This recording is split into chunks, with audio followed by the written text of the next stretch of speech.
أعوذ بالله من الشيطان الرجيم. بسم الله الرحمن الرحيم. وما أنت بحاد العمي عن ضلالتهم إن تسمع إلا من يؤمن بآياتنا وهم مسلمون. سورة النمل 81 نمبر آیات. دی 81 نمبر آیات کی نبی کریم صلی اللہ علیہ وسلم دا تسلی مضمون ذکر کی او تسلی بری طریقہ باندې دا چې کله نبی علیہ السلام ته الله تعالی دا خطاب وکړ چې انک علی الحق المبین، یقینا ته په حق کارا باندې په حق باندې. نو دغه سوال په مشرکان او منافقین کاوه چې کدا په حق باندې نه خلک منی ولینا او دا اکثر خلک مخالف ولیدي او بیا د قریش سرداران او د لوی حکمرانان د دې مخالفت ولیږي چې دا په حق کارا باندې دي. نو نبی علیہ السلام تعالی وایي چې وما انت بحاد العمي عن ضلالتهم ان تسمع الا من يؤمن بآياتنا وهم مسلمون. نه ته لار خودن کې اړندوت عن ضلالتهم په بار د گمراهی داغي ان تسمعوا تنشي او رول کوله الا من بغیر د اغه چانه يؤمن بآياتنا جاغي یقین لرزم پیادون باندې وهم مسلمون نه هغه تابعدار همي. لدی حاصل دا دي چې د خلکو نه منل در دې خبره دلیل نه دی چې دین باطل یا نبی عليه السلام پیغمبر نه دی. دغه مثال پرون مونږ ویلو لکه مثال وتور باندې مونږ چې کوم دی نو دا فرض دی یقیني سیز دی او دا یو بهترین عبادت دی. خدا ځان نه بعد خلک جماعت ته نه راځي، کم خلک جماعت ته راشي. نو در دې خبره دلیل نه دی چې ګنې دا نماز دعوت او د نماز خشې نه دی ځکه خلک نه راځي. د سینه ده بګدا د خلکو فرق دی چې د اصلي شي قدر نه دی پیژندل او دوی د موز د اهمیت نه دي خبر. د الله تعالی د بندګۍ نه دي خبر، غافل دي، گمراه دي، بیلار دي، په دې وجه باندې ناراضي. نو نه منل او نه قبلول در د خلکو عیب دي، کمزوري ده. د حق کمزوري نه ده چې حق نه ده ځکه خلک نه مني. واذا وقع القول عليهم اخرجنا لهم دابة من الارض تكلمهم ان الناس كانوا بآياتنا لا يوقنون. دا د قیامت احوالو کې لوی نه ذکر کیږي، د قیامت په علاماتو کې غټه نه ذکر کیږي. مخکې د قیامت باس را روان دي چې قیامت خلک نه مني. څوک وایي د عقل نه مخالف دي، عقل نه رالي. څوک وایي چې دا د عقل خو رالي، خو په دې وجه نه مونږ چې تاریخ نه دی معلوم. ټول باسونه مخکې تیر شو. اوس د ذکر کې دا مسله ذکر کیږي چې دا کم خلک نه مني او منکر دي. هغه وخت به یقیني ومني چې کله د قیامت په غټو نخو کې دابة الارض راوځي. دابة الارض چې کوم دی دا یو زناور دی. هغه وختونو کې بدار راوځي چې کله خلک په دنیا کې د امر بالمعروف او نهي عن المنکر والا خلک ختم شي. خلک د گمراهۍ کې دی حد ته ورسیږي چې هغه دین د پاره منډه تر له قرباني او مهنت بیخي عباس بګني او ټول نظر په پیسې باندې په عیاشي او په حاشیه په حکمرانۍ باندې بشي او د دین د پاره به خلک اس حزب خدمت او حرکت نه کوي. دغه وخت راشي، کله چې دا وخت راشي دغه وخت نه بعد به د خلکو مسلمانېدلو سلسله بم کټ شي، گمراهي بس یواشي او د خلکو مسلمانېدل اصلاح کېدلو سلسله به کټ شي. دا باندې یو حدیث مبارک کې د سم د چې نبی کریم صلی الله علیه وسلم فرمایل چې دغه وخت راشي دغه زمانه کې برسي حالات چې کوم د مشران خلک د بډایګان خزي سپینګيري خلک ډېر عمر لري. دا به خپل کشرانو د قصې کې چې یاره په خوا باندې زموږ وختونو کې به خلکو د سې کلمه ویل چې لا اله الا الله محمد رسول الله. ولکه کشران باندې تاسو کې چې په دې کلمه به څه کول دا به ولي ویل دې څه مطلب دی. مشران به دا و چې مطلب نه خبر لري خلکو به د سې ویل نو پته راته نشته. دا به مسلمانانو احوال نو په دې ټیم کې به یو زناور راوځي د دابة الارض د دار صفا او د مروه او د صفا د میز نه راوځي. زیدن روایتو کې دي د مروه ډیرې نه راوځي او دا به د حالات چې خلک په دې ټیمونو کې به خلکو حج هم پریخي. د حج به معبد شي غني، دا به ضروري شي نه غني. ځنې خلک به رسمي راځي چې یاره د خاندان رواج د پلان کې حج کړل او جزیه ونه کم نو بیا خو ډېر پاتې راځم هغه ته باجی سي ویل کېږي ماته نه ویل کېږي. نو دغه خلک خو راځي لیکن په دې عقیده باندې چې حج فرض دی هیڅ څوک به حج ته ناراضي. خلک به حج یو زیاتیش او واپس شي غني چې ګنې داسې خرچه ده اسی خساره ده څه پیدا نشته. نو په دې ټیم کې به دا زناور راوځي. احادیثو کې دي چې دا زناور چې کله راوځي په اول ځل د خاور نه رابار شي نخپل سر نه به خاوري وسرني. دا باقاعده د خلکو سره خبرې کوي. د دینه بعد به دا د خانه کعبه په خوا کې چې کوم د حجر اسود او د مقام ابراهیم زګینې دي د حجر اسود او مقام ابراهیم مینس کې به ودرېږي دلته چې کړه دا زناور ودرېږي نو کم خلک چې د خانه کعبه ته راجمع شوي دي نو ډېر خلک چې دا ویني څه به وتښتي هیبت بیا والي وبتښتي دا خلک د چې کوم مسلمانان نه دي اسې راغونډ شوي دي اسې خلک دي په دې کې به لږ غونډه کې جماعت لږ غونډه کې خلک به پاتې شي او د دې زناور سره به ملاقات وکړي دا خلک د چې کوم په دې مسله باندې پوهېږي چې دا زناور د قیامت د غټو نښو نه دی او دا چې کوم دی د قرآن د پیشنګویي مطابق او د حدیث مبارکه د پیشنګویي مطابق د زناور راوځي نو دا خلک به پیژني دغه ځای کې به ناست نو به دا به د زناور یو قسم د استقبال وکړي او د هغه قدر او احترام به وکړي دا کوم چې ونه تښتېږي نو حدیث مبارکه کې دام دی چې دې خلکو د مخونه به داسې ښایسته شي لکه څنګه چې رسول الله صلی الله علیه وسلم پړقېږي داسې به د مخونه هم پړقېدل شروع کړي د دې نه بعد به دا زناور د خانه کعبې د حدودو نه بهر وځي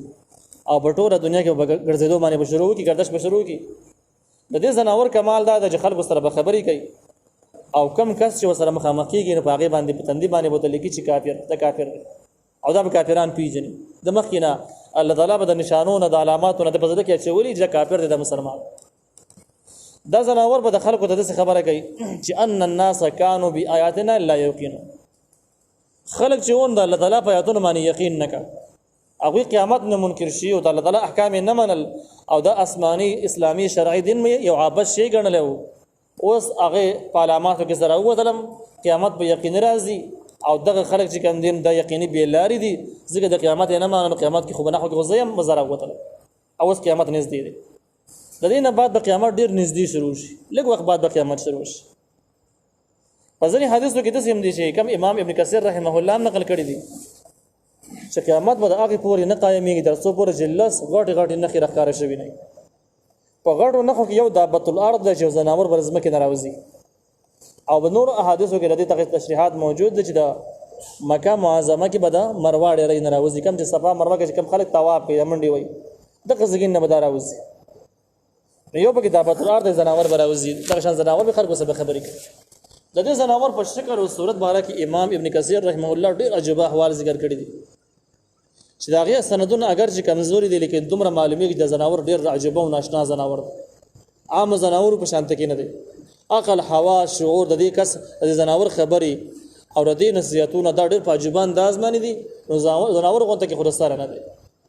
دا شان زناور چې کوم د دې خپل نسل دی یو بل نه ډېرېږي نو د دې داسې نسل نشته دغه خاور نه به راوځي او دغه یو دی بل بنوي او دغه د قیامت په غټو نښو کې شو دویم نمبر د عیسی علیه السلام راکوزېدل د غټه نښه د عیسی علیه السلام به خامخا راکوزېږي او په دې دنیا باندې به اسلامي انقلاب راولي ټول ظالمان او وحشیان به د هغه په لاس باندې وجره کېږي دجال به هم ماتې خوري د په لاس باندې وجره کېږي او څومره کفري تحریکونه دي چې په هغې کې د یهودي کوم تحریکونه دي کوم چې دجال دپاره لارې جوړوي پریمیسن او ایلومیت یا داسې نور څومره تحریکونه چې دي دا به ټول د عیسی علیه السلام په لاس باندې ناکام کېږي ختمېږي به او د هغې نه بعد به بیا جوج او ماجوج انقلاب به هم د په زمانه کې راځي د هغې نه بعد به دی وفات کېږي نو د عیسی علیه السلام د راکوزېدلو نه مخکې قیامت نشي راتلی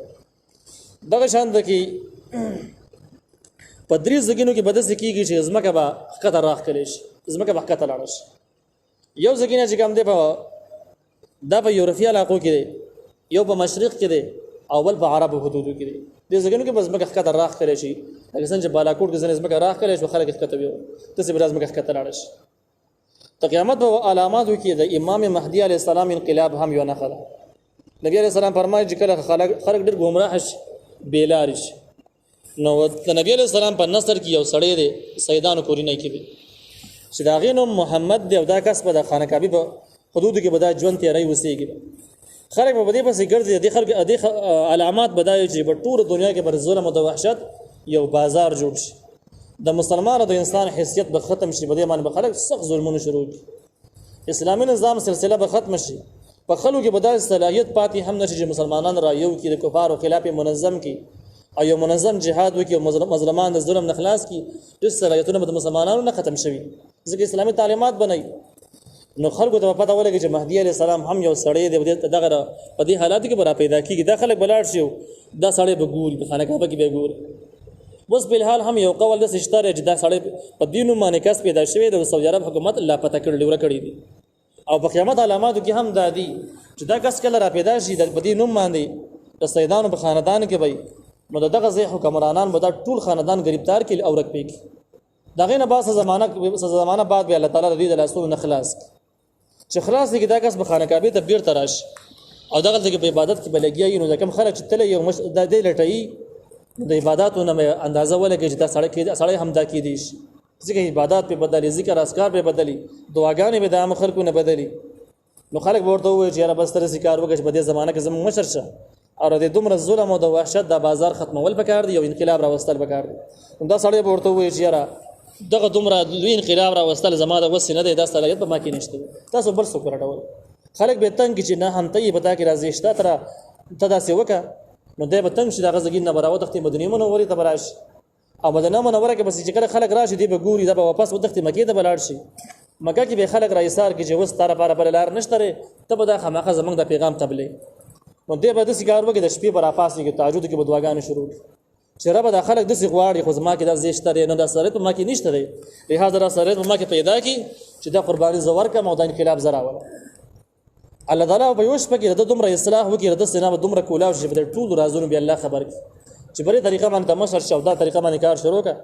نو سحر لا بدی خلکو ته وایي چې یاره د انقلاب یو درون انقلاب دی ټول دنیا د وسایل په ذریعہ باندې د دین یو کله جوړ شوی دی کفار ټول منظم شوی دي مسلمانانو خپل لار مکمل پر خودري د بیلاری دي اوس د خلکو را منظم کولو لپاره لازمی شرط دی چې کوم خلک زما سره بیعت کوي او زما مشتری تسلیمي نو دا به د تسلیمول یو د بیعت وایي چې په مرګ باندې به بیعت رسول ورسته کیږي نو یا به شهادت یا به فتح خلک به بس په دې باندې سره بیعت وکي او ردی بیعت نه بعد چې کوم دی نو د یورپ خلک به خبر شي یورپ کې چې کوم د يهودي تحریکونه دي لوی انقلابي تحریکونه دي د دجال د پاره جلاري هواري هغه به د حالاتونو خبر شي چې په خرکابه کې رسیکاس پیدا شوی دی او اسلامي نظام قائمول دي کوبر خاتمه بکیږي نو باغ ځګین نه بده پسې بده الله دا غوی د پوجونو یو لوی لخر را روان شي احادیثو کې دي چې میدان بیدان یو ځګین دی هغه بیدات چې د خلک راورسیږي نو د ځمکه ورته کولاو شي دا ټول خلک به خطر راکاږي چې کله د لخر ډوبي شي او راخ کړي شي د دې واقعیت او حالات ور دنیا ګډ ګډ ته ورسیږي چې دغه کس بس لخر را لري ځمکه راخ کړي نو دین وروسته به مهدی علیه السلام د مقبولیت په دنیا کې نورم سیواش او ډیر زیات خلک براشه بیات بوږي او یو انقلاب به شروع شي اولنې جنگ چې کوم د کافرانو سره وشي نو په دې جنگ کې به مسلمانان دومره په ډیر مقدار باندې شهیدان شي چې په هر سلو کسانو کې بل ساتیا کسان شهیدان چې صرف 10 کسان به ژوندۍ پاتې شي او داغه نه بعد انقلاب مخکې روان شي تر دې چې شام ته به ورسیږي شام کې به عیسی علیه السلام را کوشي اته مشری ساره سلام ته والا شو دې ساره سلام بل اسمانه په ټول دنیا کې انقلاب راشي دا شان نور به د مغرب نه راوخیږي نو دغه لس علامات چې کله پوره شي نو دینه بعد قیامت راځي خامخا او دغه علامات چې نه را پوره شي نو قیامت ناراض نو قیامت علاماتو کې یو دغه زناور راوتلی چې خلک سره خبرې کوي الله تعالی و اذا وقع القول عليهم هر کله چې واقع شي وینا د قیامت په دوی باندې چې قیامت درازي یعنی قیامت راتل بیخي نږدې شي الله و اخرجنا من براو بس لهم دوی د پاره دابه من الارض یو زناور د زمکینه چې مخکې موږ ویل احادیثو کې معلومیږي دا چې دا مکه معظمه کې را پیدا کیږي او د صفا د مروه په منځ کې را پیدا کیږي دغه ځکه نه زمکه دراوځي تو کلمهم چې خبرې به د خلکو سره ان الناس یقینا خلق كانوا دو بیااتنا فیاتون درب زمن باندې لا یقینون یقین نه کاو یعنی زدي د پر عالمه چې خلکو آسماني آیاتونه نه منل او په هغه آیاتونو کې د قیامت خبره هم و قیامت هم نه مانو بس زرا عالم د قیامت نه خي